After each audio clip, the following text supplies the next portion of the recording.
It takes only 4 steps to finish RORO activation. Install the SIM card to your phone. Label the SIM card to RORO. Turn on data roaming. Set RORO for mobile data. First, just install the same card as normal. Second, label the new SIM card. Go to Settings, find the SIM card Manage menu, and click in. Find the newly installed SIM card. Click in and write a new name for it. We suggest use RORO.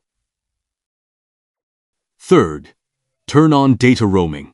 In Settings, click into SIM card Manage menu, find RORO and click in.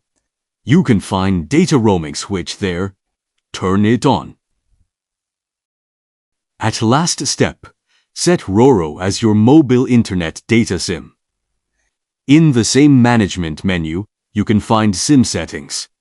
Set RORO for internet and keep your original SIM card for calls and messages. Please do this step after you arrive at your destination.